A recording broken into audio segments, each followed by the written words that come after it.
August 12th, Sweethead. Uh-huh. Yeah, of course. The girl holding the phone said, seeing at her favorite breakfast restaurant.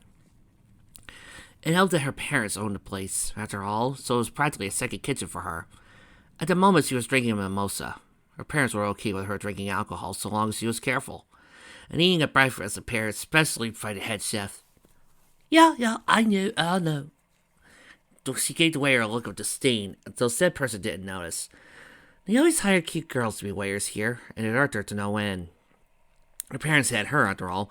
Why would they want any other eye candy for their place? So she did. Well, I didn't expect that of her, she said, continuing to let the untouched meal sit before her. Yeah, well, if you want, I can talk to him about it. Maybe it's time for him to trade up anyway. She shook her head briefly, letting a lock of her lilac white coiffure shake out of her amethyst eyes. Yeah, it's no problem. And don't worry about me owing any favors. I'm just happy to proceed to love Boom. She took a brief look at her meal, then at the waitress, but this time went to her direction. No, best of luck to you, Mask. Ciao. She then looked at the waitress. It's cold. Take it back and have the chef prepare me a new one. The waitress looked at the girl with shock. But you have been on the phone. Not my problem, you can't contain things. She clapped her hands, commanding, Now, stop. Be a good little community college waste of space and go get me a new meal before you get pregnant from one of your multiple boyfriends on the way, okay? The waitress angrily looked at her while she briefly turned back to her phone. Now that's good as a way, slave. The girl walked off. As she advanced behind the doors to the kitchen, Upper Crust giggled. Let that wallaby bits Polymer whine about not making diva. Let those two simpering idiots sparkle and mentally screw up their jobs as divas. Besides, Crust just knew that, despite their claims that they were just cousins, those two were deep in each other's gashes. They definitely typified the "it's better when sisters are together" shit. In any case, people at Zachary really knew who was in charge there. None other than Crust herself. After all, her parents were executive chefs with a long string of successful restaurants around the world. And the crown jewel was the one that she was at now. The Bistro Amélie, one of the best French restaurants in all of North America. Let those idiots at Les Fantasies think that they were hot shit. Even the owner of that lousy asshole on the wall came here for real food. And her talent for culinary arts, combined with her mother's ability to manipulate, made her a master at controlling people. The person she just got off the phone with was a girl that she knew was going to be making a play for Crust's boyfriend, Jet Set. After all, she seen them kissing in the park the other day. Crust wasn't angry with Jet about that. She knew he was just a guy, and like all guys, he thought with his lower head and rarely the upper. But Masquerade definitely spelled trouble. Fortunately, Crust's stock trade was an information broker wheeler-dealer at school paid off. There was a guy who attended San Palomino High by the name of Charming Smile that Crust knew Masquerade would sleep with half of the school if it meant getting a chance with him. It only took a few well-placed letters between Smile and his now ex-girlfriend, courtesy of her proxies, of course, and a chance meeting for the two at the cafe in Old Town. And voila! Problem solved. Best of all, Masquerade didn't know that Crust knew about her attempt to seduce Jet, and so between the guilt over that and Crust owing her a Lawrence debt, it would leave that bitch in a spot where Crust could demand anything. Masquerade would have no choice but to agree. She gave herself a soft smile at that. That was power. Screw that diva shit, or any of the other school cliques. Crust really ran the school and everyone knew it. The girl brought her a new plate, and Crust looked at her. You know, Lightfoot, I didn't know you don't like me, she said with a look of utter seriousness. And you know I could have had you fired from here practically with my next breath. But you know what? I'm going to do you a favor. You don't know a damn thing about me, Lightfoot spat. Oh, you think that? But you see, I do. I know you're sleeping with Green in the potager, and I know that he's sleeping with Clarity, one of the evening's waitresses. Did you know that? The look on the girl's face registers shock. But do you know that I know most of all, that you're sleeping home with her as well, and that roommates thing is the cover because you don't want your family to know you'll fuck anything. How the hell? Crust smiled wickedly.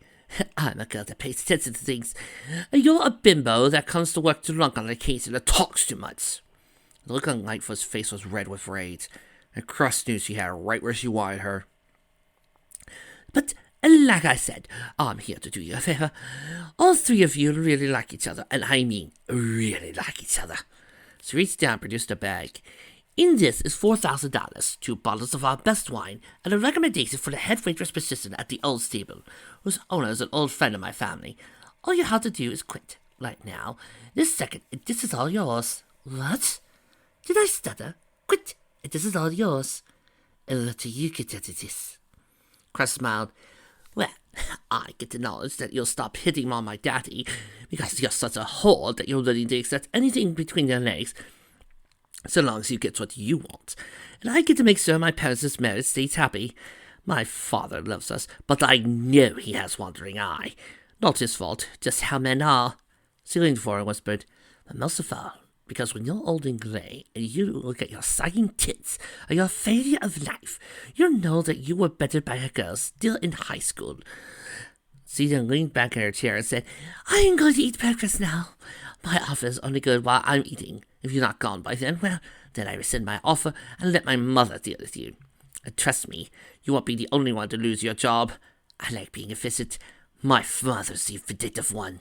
You're bluffing, the girl said. And with that, Crust idly brought a fork towards her eggs polonaise. With her hands, she reached over his purse and produced an envelope, handing it to Lightfoot. The waitress took it and opened it, pulled a couple of pictures out, and immediately glanced. What did you? Paying more attention to her foot than Lightfoot, she said, Does your mother know how you got to know her boyfriend in a biblical way? According to the information I have, they're about to get engaged. You must really like things in the family way. She then reached over and pulled out the red bracelet cast. I'm penalizing you $1,000 for your stupidity. Interrupt my feelings again, and I'll withdraw my offer here and now. She pointed at the door with a fork. Do you have somewhere else to be, or someone else to do? Lightfoot was gone by the time she looked up. Elsewhere, an ECSD cruiser drove through the town of Bella Vista. It was a fairly quiet day early in the morning, and as the recovery from the hurricane continued, the most the deputy had to deal with was to look through some of the damaged properties in search of anyone still missing at this point. And even that was odd. For everything he knew, hurricanes rivaled earthquakes in terms of sheer destructiveness. And yet, most of the Caroline area was still standing. Only the poorest and oldest areas of the region, in amazing cases not even that, were demolished. If anything, it seems as though the hurricane had been an elitist, avoiding the northern and western parts, and sparing those who could afford to survive that sort of hit. Well, that was silly, of course. Hurricanes were forces of nature, not a weapon to be used. That line of thought, however, disappeared as the body was suddenly through the windshield of his cruiser, coming to a body-jolting halt as it hit the front seat. He lost control, the car spinning twice and flipping over before coming to a halt via impacting a street light. The deputy was rattled, but otherwise okay, until he noticed a figure that was flopped into the seat next to him. She was naked and pale, too pale despite her dusky skin. As the deputy turned to get a better look at her, it was all he could do to scramble out of the damaged vehicle before he threw up. There, crumpled in the passenger seat, lay the remains of ancient Saffron Masala, United States Diplomatic Security Service, and her otherwise unharmed body was drained nearly completely of her blood, save for the drops that came out of the wound where her badge was pinned to her forehead, and held fast by that pin was the card Justice. Justice. For a woman who served it, and would now never see it. Meanwhile, back with Octavia. As silence was golden, Octavia thought it was also well overdue. As she trudged downstairs, she looked like the Walking Dead. Her cousins had been arguing for a good portion of the night. Drawing from that eternal wellspring nearly all teenagers had, known as the ability to create drama. Admittedly, she was no different, but she was being medicated for her brand of chaos. At that moment, she was more than tempted to shove some of her drugs down Sunset and Twilight's throats. As she reached the bottom of the stairs, she noticed her aunt and uncle seated at the breakfast table, holding on to mugs of coffee like sacred relics. They too looked like they had been victims of the teen quake in their house. Morning, she slurred as she slowly shambled, zombie-like, towards the coffee maker. Knight took another drink of a Samudra-originated life elixir. How are you feeling? He asked his niece. I could ask you both the same thing, she groaned as she leaned against the counter, Between the yelling and the crying, I think I might have gotten about 30, maybe 45 minutes of sleep all night. She looked at her bottle of pills on the counter, knowing she had to take one. What I wouldn't do to wish the side effects of this thing caused extremely long sleep. She yawned, opening the cupboard for her personal mug. Tavi, you may want to read the label. Velvet advised. Blurry-eyed, the teen looked at the bottle's warnings, what included that she wasn't allowed to have caffeine for an hour before or after ingestion. Sighing, she put the cup back. Is it too late for a do-over? Oh, wouldn't that be nice? The knight said, a contented smile coming over his face as he took another cup of joe. Honestly, I don't know what's gotten into them, Velvet sighed. Twilight's being, well, you know, your cousin can be at times, and Sunny isn't quite quitting herself as I hoped she would. They're both old enough that they should solve their own problems, and I'd rather not step in. But the longer this goes on, the longer they should know they're not setting the best examples for their younger brother. Octavia allowed herself a smile as he went through the fridge to grab the orange juice. Sometimes I wonder if Spike's the only sane person in this house, she joked, then popped the mug back on the counter, took a pill out of the bottle, and downed both that and the juice straight from the jug. Tavi, I taught you better than that, Velvet admonished. Sorry, wasn't thinking, the teen apologized, blushing. But honestly, I hope this won't affect our trip.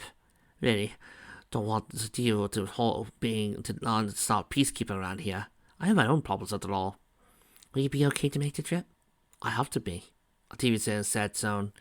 I need to show my friends that I'm in control, and that thing they saw that night wasn't me.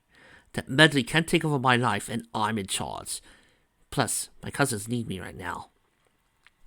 Sonny's been strong all the time, but she needs someone to rely on, especially this close to the court date. And Twiny's always needed me. I need to step up no matter what. She looked at them both and asked, So what's breakfast plans? Your aunt and I were about to head to Donut Joe's, then take care of some things that we need to do for the adoption. We invite you along, but we won't have time to come back. That's okay, you two have fun, Octavia admitted. I need to make sure we're ready for the trip in a few days, as I'm going to have to make a shopping run to replace a few things that Medley destroyed during her episode. A look of horror burned briefly over her eyes as she recalled the parts that she could that night and what happened. Plus, furiously, she then said, Oh, good night, I have to apologize for...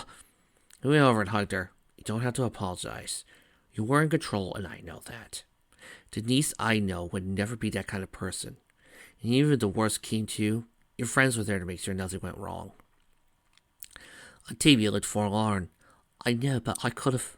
She shuddered, and I continued to hold her. It's okay. I believe in you, and I know you wouldn't harm me or anyone else you care about. That's why we're family. We'll get through this together. Tavi, something made me think about what you said, Velvet commented. You say you want to be strong for both my daughters. Convinced them that they need to stop this? You might be the only one who can right now. Octavia continued to let her aunt's words focus in her mind as she started making breakfast for everyone. Granted, she wasn't that great of a cook. Sunset far outpaced her, though she wasn't the kind of person who nearly burnt water to crisp like Twilight did. The tale of when Sunset tried to teach her sister how to bake cookies and the resulting baked bads was still a topic of humor at the dinner table. Eventually, whatever Sunset was teaching her, Octavia was putting to good use. Though it doesn't seem that long ago, she didn't know how to cook herself, she mused. Well, maybe working in a cafe has been a boon to her. A huge, boyish yawn sounded from Spike as he came downstairs, just in time for Octavia to finish making the last of the omelets. Morning, kiddo. Rough night? You know, if all adults do is yell at each other, I don't want to grow up, he insisted. She gave him a sympathetic smile. I know those feels, believe me. Can you do me a favor and set the table while I wake up shouting and yelling? He looked at that.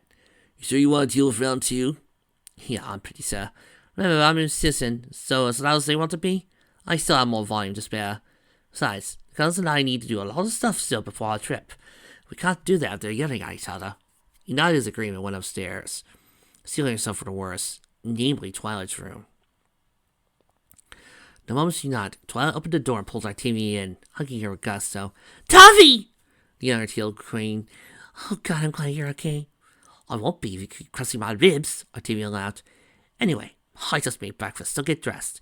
Remember, we're supposed to meet at AJ's home at 10:30 for the last-minute meeting? Twilight shook her head. No, actually, they're supposed to be here at noon. Big Mac and his girlfriend are having a barbecue for a few of his friends. And apparently one of them hits on anything that moves, so she asked if she could move it. I offered to have it here, so I guess we could get the living room ready for guests. A strange look came over her face as she bit her lip, hesitant to say anything further. All's with it. Out with what? Twilight, I know that look, okay? Last time you had it, you were afraid to tell me that you broke one of my contrabass bows. Okay. After last night, I'm not really sure I want to go anymore. Twilight's voice sounded like she didn't believe it, but was carried along more by her own drama than her own thoughts. Why not? You just invited our friends over. They're not our friends, Tavi. They're hers, Twilight said with noble bitterness. They just humor us because we're supposedly her family. They're all friends, too. Just because we met them through Sunny doesn't mean they're going to take sides. You weren't there yesterday. You don't know what happened. They took her side and completely and utterly... They told me she lied, and that they wouldn't tell me because I was. For all I know, they're laughing at us right now. I promise you they're not, okay? You're just getting a little hysterical about all this, cuz. A different thought came over Twilight's face. Hey, well, why don't we just stay home and hang around locally, just like old times? She asked. Maybe we can find some reason why the adoption shouldn't go through? Those words completely started Artavia. Twilight sparkled. I cannot believe I just heard those words come out of your mouth.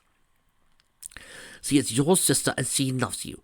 Whatever reason she doesn't have without telling you whatever this is beyond me, but she is family. No, we only thought she was, Twilight muttered. I guess that term should only be reserved for those who really qualify. Stop acting silly. She's going to be officially family in 2 weeks, and she's already family now. Plus, I want to go to Modesto. Dad told me it's one of his favorite places, and I want to spend time with the 2 people who are the closest thing I have to sisters. Got that? That should be sister singular. I'm not going to sit here and keep arguing with you. Get dressed and get downstairs. And then 3 of us are going to house this out like the responsible young women we're not supposed to be. Understood? We're going to end this petty shit if it's the last thing I do. Nothing more to add. Artavia walked down the room towards Sunset's. But as she did, the bathroom door opened and Sunset walked out, tallying her head and looking at the world falling down around her. Given the strike between her and her sister, it probably had. Hi, you feeling better? I'd be lying if I said I did. Sunset replied. I want to say that Twilight's overreacting, but I said something last night that I didn't mean to, and it just made things worse. Man, he did a moment, all right? Let's apologize and everything's going to be okay. If wishes were cloud, every earth pony and unicorn could be Pegasi. The flame-haired girl sighed. Nothing. Anyway, you know how she is when she gets into one of those funks, Tavi. She won't come anywhere near me, much less let me speak to her. Hey, I grew up around her, remember? I know her ability to act in above and beyond childish when she wants to, and I probably had something to do with that. She flashed a smile and said, But I believe in you, Sunny. You've become as important to me as Twilight is, and I believe in you both. We'll get through this. Thanks. You have no idea how much that means to me right now. Good. Well, I made breakfast for us all, so come on down. The 2 of us can talk and get this fighting out of the way. Anything else Sunset was going to say was suddenly interrupted by the chime of her phone. Give me a sec. Cena went and grabbed her phone. Yeah, this is Sunny. Oh, hey, Rares, what's up? A few minutes of conversation followed, with Sunset finally speaking. Yeah, sure, I could do that. You girls still planning to come over later today? Sure, we can make that work. A few seconds later, Rarity speaking before Sunset said, Yeah, okay. I'll make sure to let them know. See you there. Bye. Something up, Artavia said. Yeah. The girls made reservations for breakfast at El Torito in 10 minutes. They want me to join them there. I think they want to talk to me about the scene Twilight made yesterday. Shit. So much for breakfast. Artavia grumbled. Still coming over at 10:30? Later tonight, since that gives them time to do their shopping. Claire says she'll pay for the pizzas. Sunset finished her toweling off her hair, and then looked at the clock in her room. Great. No time to style my mane, she groaned, tying it to a ponytail behind her. Look. I'll be as back as soon as I can. Please just talk to Twilight for me. Okay? Tell her I'm sorry for what I said to her. I don't know what I can do to make it right, but I want to. You know I will. That's what family's for, right? Artavia took the towel from Sunset. You get ready to do what you need to. I'll take care of this. At that point, Spike shouted from downstairs, You coming back soon, Tavi? I'll be down shortly. She shouted back. Giving a nod to Sunset, Octavia headed down to the bedroom, placing Sunset's towel in the rack. Octavia went to wash her hands, briefly looking at her reflection in the mirror. As her hand went to her face, she thought, I could really use this vacation. I feel like I'm falling apart lately. She then threw some water on her face, hoping to make her feel better. Maybe you'll need to get laid instead. Octavia froze in shock at the moment she heard those words. She looked in the mirror to see the image that haunted her nightmares so much lately. Medley stood on the other side, naked as a jaybird, with an unknown person's hands moving across their body with abandon. You can't take care of that little problem so easily, Medley assured her. We have several big strapping men in our family that can fit the bill. How's he waiting for little Spike to not be so little? Octavia screwed her eyes shut, whispering, It's just a losing, it's just a losing, it's just a losing, it's just a losing, it's just a losing. Then she heard the shatter glass, and looked to see Medley remove a baseball bat from where she hit the other side. Since the baseball bat, it was a lot more phallic, and as Octavia finally realized what it was, she stared with incomprehension. Medley chuckled. Now that I have your attention, if you listen closely, I'll tell you how you can get a three-way with Shining and Cadence. What? Oh, don't be a prude. You know you want Shining's armor. You want in, ramming, thrusting harder and harder. Octavia raced out of the bathroom, hearing the cackling laughter of her evil doppelganger. Just keep running. Sooner or later you're going to lose, and your sweet little body will be my plaything, Medley crowed. You won't be able to run away. Elsewhere, Zephyr Priest looked like he had a long night. He knew he was going to have many more of them soon, all of them haunted by the guilt that he couldn't save his partner. He looked into his mug, at the coffee that was the color of her skin, and he cringed inwardly. He had another remainder of his failure. I appreciate your discretion on this, Your Highness, he told Solaire. As part of his job, he was supposed to update her daily on the significant events, and the murder of one of her guards. Zephyr's partner or friend was pretty critical on that list. As for Lair, her face was on shock, unable to picture the vibrant girl now in her final rest. I don't know what I can say that will make it better, Agent Breeze. Saves that you have my sympathies. Does the family know? He shook his head. No. I only got the call half an hour ago, and I haven't been in to the morgue yet to confirm. As her parents, they only know she's missing. It's only a matter of time before this hits them right between the eyes. Finsaw's mug slammed the plastic cup down on the table. Fuck! I can't do this, he moaned. He was there when I told her old man I'd protect her. And now, look at me, the useless son of a bitch I am. She's dead, and I'm here to tell the tale. Another kid dead, and us old folks keep living until forever. Agent Breeze, I badly knew her, yet it was clear to me that she was a brave, dedicated, and talented woman. Yeah, you have to be in this line of work. That also helps. Yes, but she's clearly one of your agency's best. So I continued, that's the kind of people I want my daughter exposed to. I want Sunset to have positive role models, those that will understand that being a princess isn't as important as being a productive member of society. And for the brief time she was here, I honestly feel that Agent Masada had a positive impact on my child. Solaire poured him another round of coffee. A few minutes of silence finally passed. Finally, Breeze spoke once more. I have to tell you, because an agent has been killed in the line of duty, Pro goals that we significantly increase the protective services on our VIPs. He said, right now, my boss is talking with your embassy to decide whether this will continue to be considered your personal vacation, or whether the French government will declare this a security event. Should the latter happen, additional DSS agents will be sent here, and we may even have some DRSG agents join for the ride. Of course, since you are technically tied to the French government, you could even be recalled. I ought to not. Solaire told him, my daughter and I try to live our lives based on the fact that we have no real interest in government life. As it is, I only do so when the Palace de l'Elysée asks. Otherwise, I'm just a mother with a few extra hobbies, and I would prefer to keep it that way. I have no wish for Sunset to have the same type of childhood I did, where every breath and step is plotted out 8 steps in advance. Breeze gave her a look of disbelief. She laughed. Oh yes, the lands of royalty and nobility, even though those of us in persons, are just as heavily choreographed as those yet in power.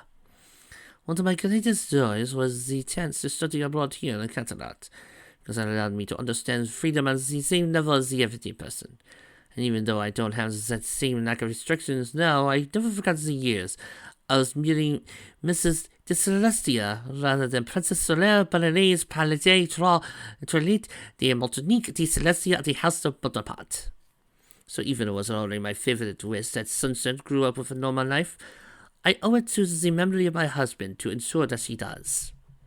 Well, I should probably tell you that when I made a slight recommendation to my boss on the issue, he granted ad, I just happened to tell my boss, who happens to be an old college buddy, that between me and the house bodyguards here, that you should be okay until you depart for home. So, knowing locked key like I do, you'd probably tell the ambassador that this is your vacation, and you probably need time away. That even with what's going on with both your family and here, that adding tons of guns and fun only ruins whatever plans you are. You're right here as a normal person, so you should eventually leave once would too. So he gave her a sunny smile. You don't know how much that means to me, Ace please. He smiled and gave her a smile back. And here I am, a married man. You know, you could be a hell of a heartbreaker with that smile. A snooping accomplice, Simmer merely stepped away from the kitchen door and headed back to the couch, where a dog-eared copy of Les Thibault sat. It's good to see Mom smile, she thought to herself as she plopped on the sofa. It's been so long since her mother had seen herself as someone other than a parent and a diplomat, all because she was far more focused on raising Simmer, but at a great cost to have her social life. Looking over the top of the book to make sure her mother hadn't noticed she'd been spying, Simmer thought, I think he likes that agent. Too bad he's married and that we have to live in Paris, or I'd probably play matchmaker. Strangely enough, when it came to the affairs of the heart outside of her family life, she had a knack for setting people up. Unfortunately, that didn't extend to her mother, herself, or even her friends.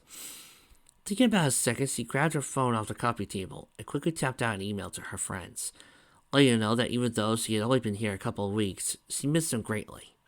By now, Beachcomber would have made herself at home here, given how she was quick with a joke and her infectious laugh.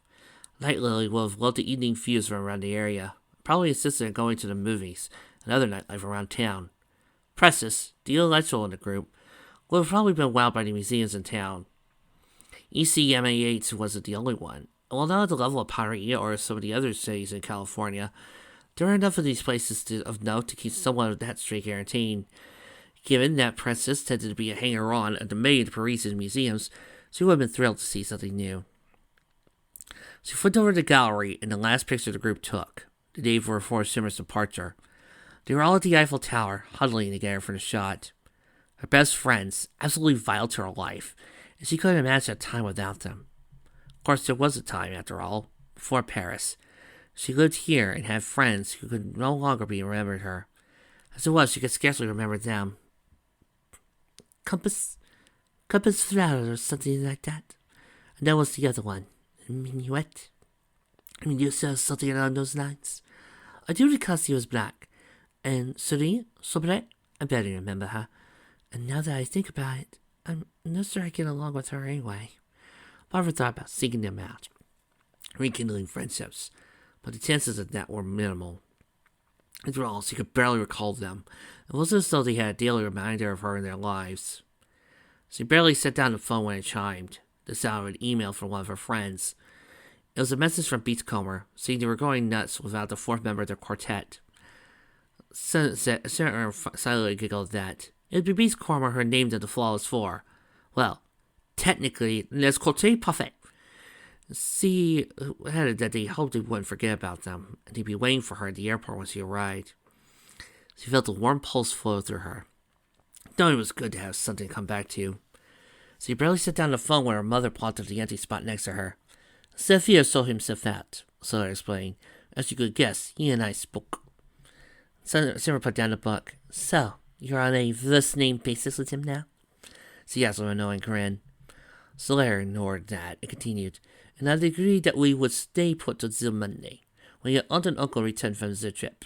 Sophia was confident that having extra people around the house would be enough of a deterrent, and that to satisfy any concerns. She addressed her daughter's impish comments. Besides, mon petit tonnerre, Being cooped up indoors gives you time to catch up on your schoolwork. Alright, John. She said, actually, a little ahead of the curve, so the teachers are taking their time to send me the next batch. She then sat up and said, so, how did flirting with the cap go? Solar placed her fingers on her heart and adjusted her innocence. My dearest daughter, I was merely talking to him. Sarah gave her a little look, and the older woman's composure broke. Okay, perhaps a little, she admitted. Good, Mom. You're getting older, and you deserve someone to call your own. Even Dad would want that for you. Dear, it's nice to be noticed as a woman, but Sophia is married. I am merely happy that I apparently caught his eye, even though neither of us would do anything. Perhaps someday I'm going to meet someone. But I don't think that's in the cards. Say it again. Mom, I'll be headed off to university in a couple of years. Sarah insisted. Throw yourself into the dating pool now. You aren't getting any younger. So I briefly reached over and smacked her daughter's leg. You take it into that, she laughed. I am only 42. The teen, however, pushed her luck. After how many years subtracted? She snarked, and was immediately beset by her mother's tickling.